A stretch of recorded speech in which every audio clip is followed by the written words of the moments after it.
Amritsar, haut lieu de culte, la Rome des Sikhs. Nous nous dirigeons vers le Temple d'Or. Même à Amritsar, le trafic est très intense.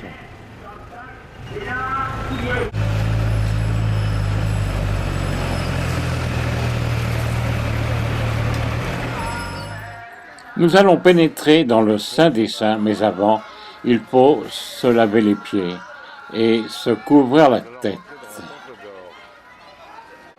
Dès l'entrée, nous voyons le temple réservé au grand livre, au milieu du lac où tout le monde vient se purifier.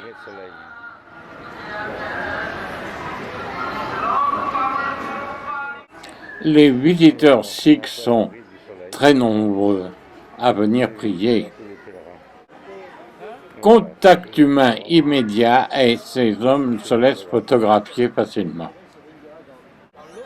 Le bâtiment où le grand livre vient se reposer toutes les nuits.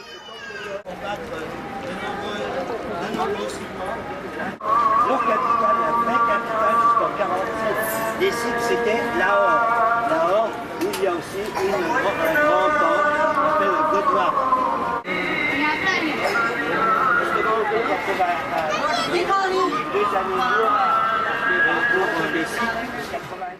Entouré de cantines, ici on délivre 80 000 repas par jour et gratuits.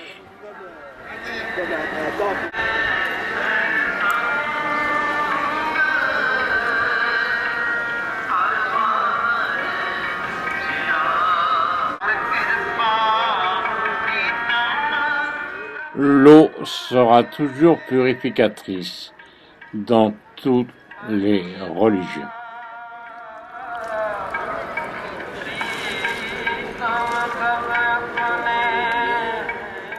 Vu à distance, l'intérieur du Temple d'Or, où est amené tous les jours le grand livre pour sa lecture et où les pèlerins viennent prier tout autour.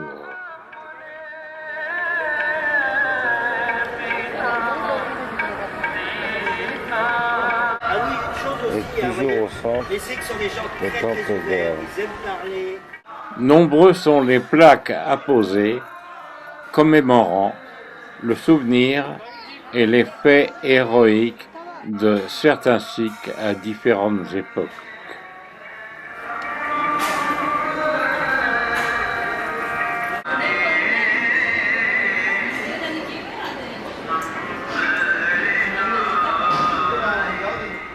C'est en 1601 que la construction fut ordonnée par Guru Arjan, sur le lieu où Guru Nanak venait méditer.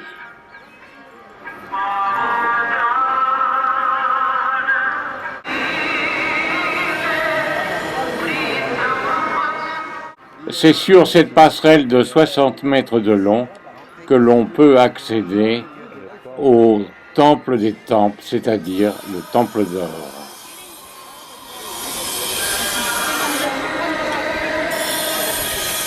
La porte. Le lecteur du grand livre est bien protégé.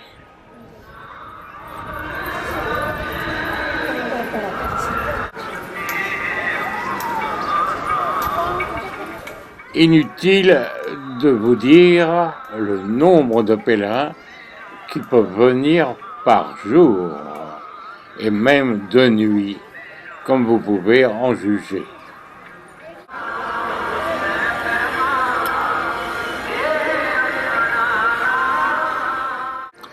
Toujours le sourire aux lèvres et la tête recouverte. Les hommes sikhs ne se coupent pas les cheveux. Les filles non plus.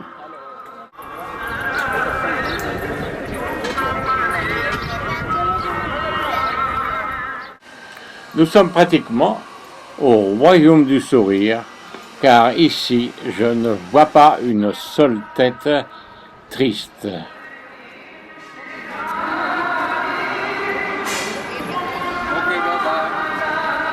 gentillesse de me faire un peu de leur plat qu'ils mangeaient à deux. Des gardes armés font le tour sans cesse autour du lac. Ici, c'est la grande méditation et on lit beaucoup le grand livre.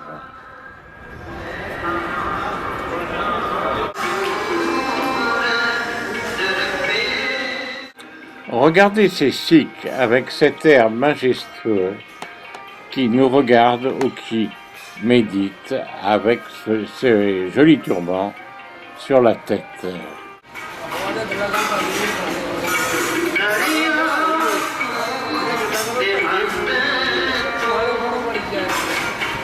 Temple.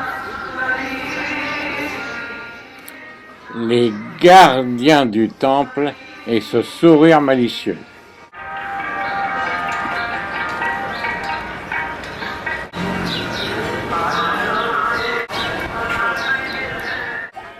Même les enfants apportent la joie et le bonheur. On s'amuse avec les enfants aussi.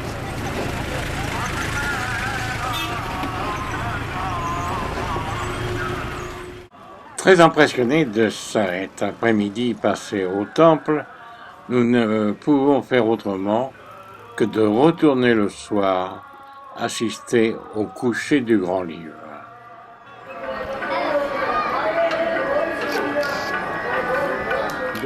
Et nous tombons devant le bijou du temple au milieu des 150 mètres de côté du lac.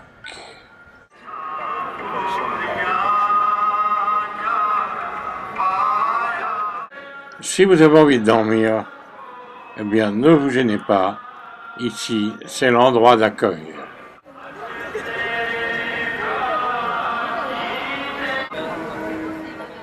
Ces gens attendent la fin de la soirée pour assister au coucher toujours du grand livre.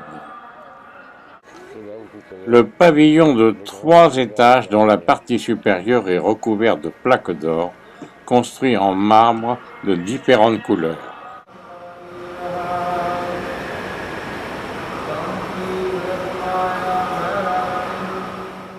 À l'intérieur de ce temple,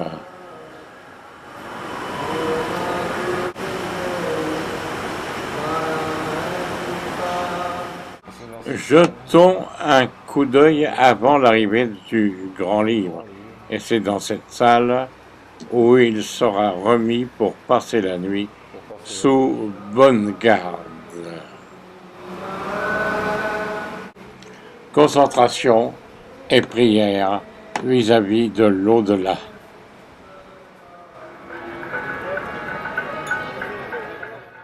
Nous redescendons pour assister maintenant au cérémonial de la remontée du grand livre.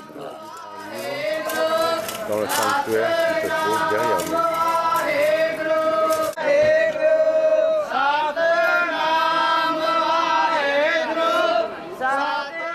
Une très grande précaution est prise pour mettre le grand livre et le remonter dans sa chambre.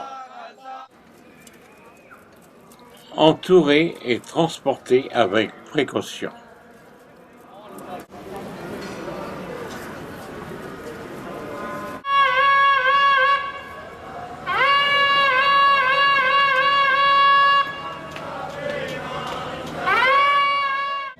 L'entrée dans le grand pavillon.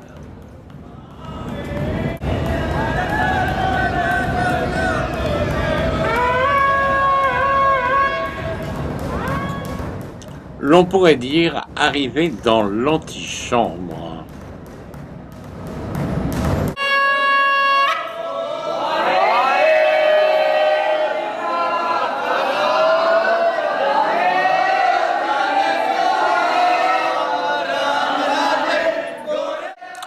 Rassemblement et chant, peut-être pour souhaiter une bonne nuit, toujours au grand livre.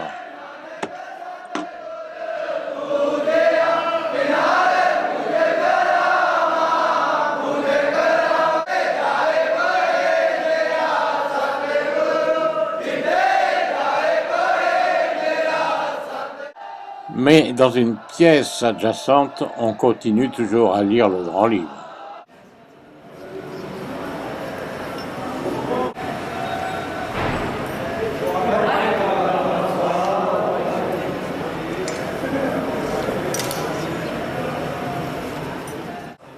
Est-ce un au revoir ou est-ce que c'est pour dire tout simplement bonne nuit? Ces hommes continuent à lire toute la nuit le doublon du grand livre.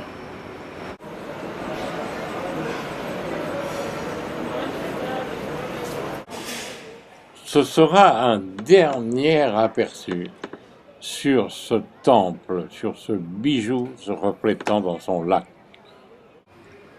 Et beaucoup de paupières se fermeront, étendues par terre sur les plaques de marbre, sous l'œil bienveillant d'un des gardiens du temple.